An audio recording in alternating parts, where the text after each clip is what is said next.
오늘 제가 지금 목소리가 허스키 보이스인데 제가 원래 허스키 보이스가 아니고요. 원래 이게 아주 낭낭한 테너입니다. 근데 그저께인가 이게 목 감기가 들어가지고요. 아예 소리가 안 나오더라고요. 근데 오늘 발표하지 않습니까? 큰일 났지 않습니까? 그래서 제가 지금 요 인후염이나 뭐 이러저러는데 이렇게 듣는 약을 몇 종류를 먹었는지 몰라요.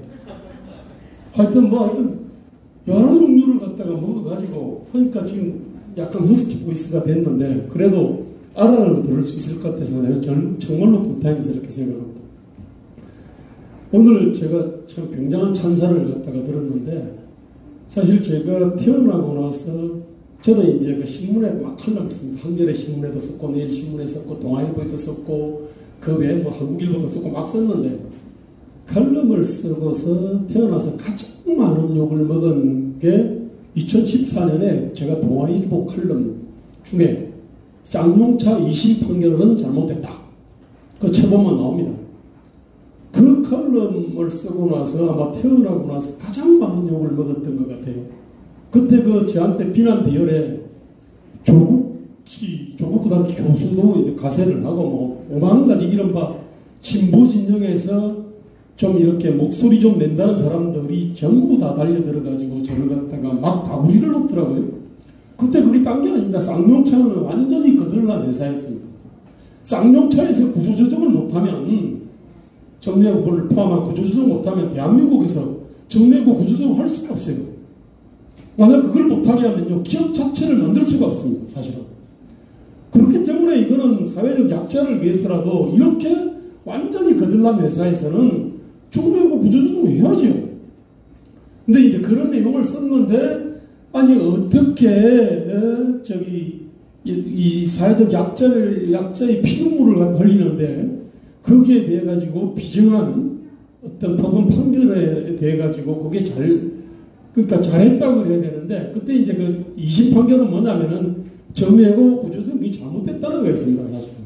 도대체 말이 안 되는 거였어. 그래서 제가 썼어요. 썼다가 그렇게 먹었습니다.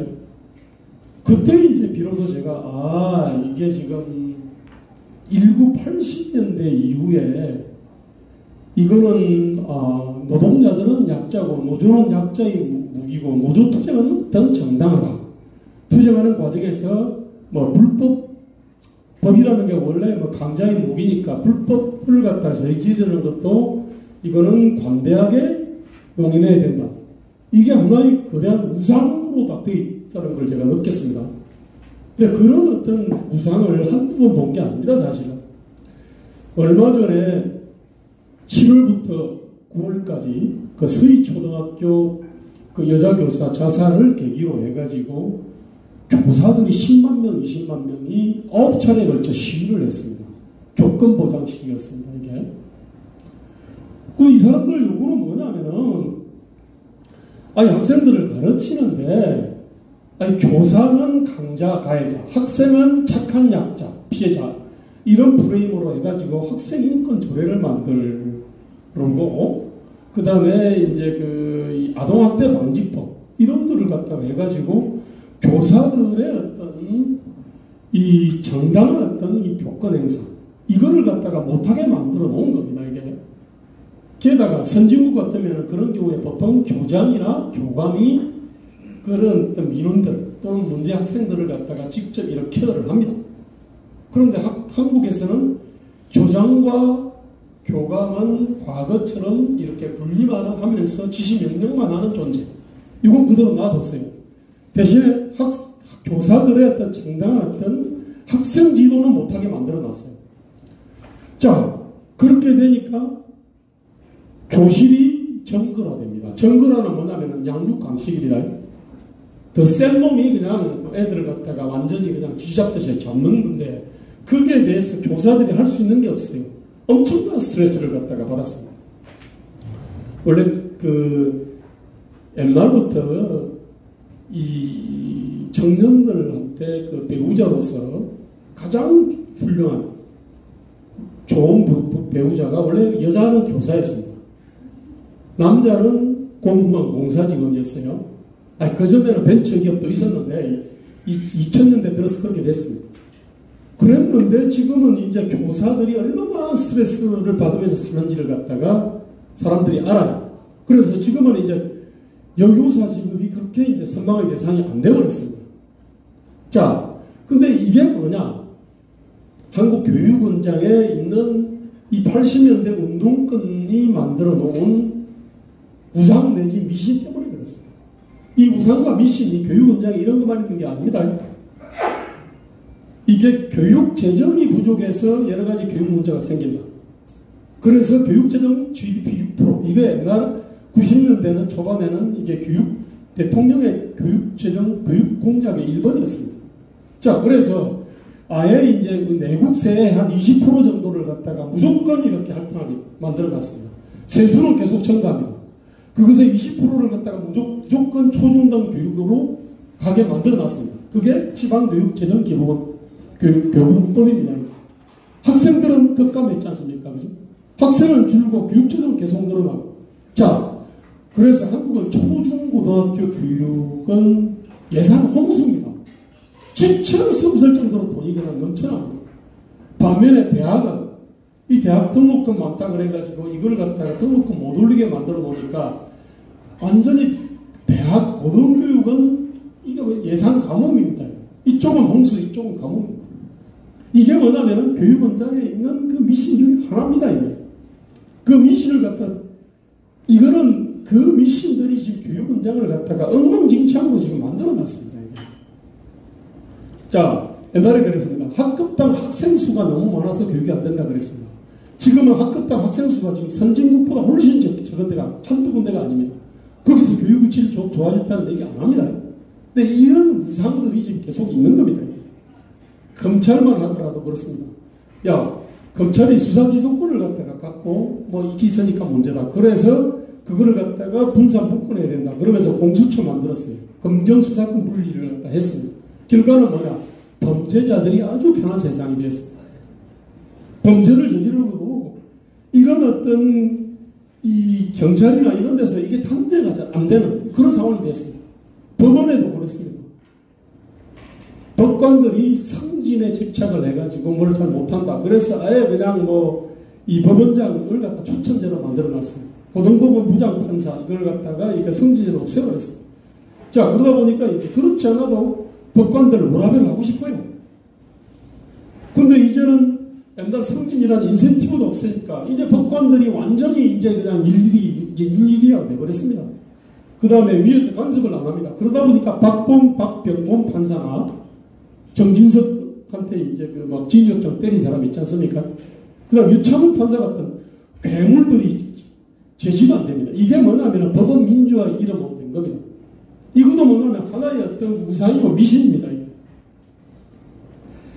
이런 어떤 우상과 미신이 지금 대한민국에 그냥 한두 가지가 아닙니다.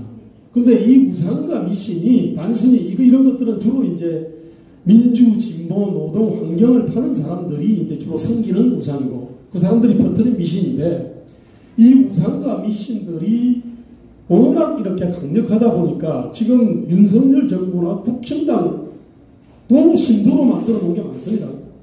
예, 그런데 오랫동안 민주화는 뭐냐면은 이게 대통령을 대선으로 뽑는 거다.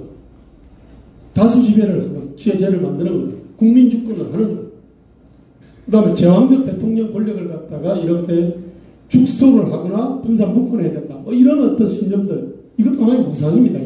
근데 어쨌든 그런 우상들이 어떻게 나타나냐면은 이번에 윤석열 대통령이 오면서 정치 정부 혁신의 제1번이 뭐냐면은 제왕적 대통령 권력 내려놓는다는 거였습니다. 그러면서 대통령실을 갖다가 아주 규모와 역할을 축소했습니다. 민정수석실을 없애버렸어요. 정책실을 없애버렸습니다. 그 다음에 인사검증을 갖다 법무부에서 하도록 그렇게 만들어놨습니다. 공무원이 하도록 만들어놨습니다. 그런데 정부가 하는 일이 어마어마하게 많습니다.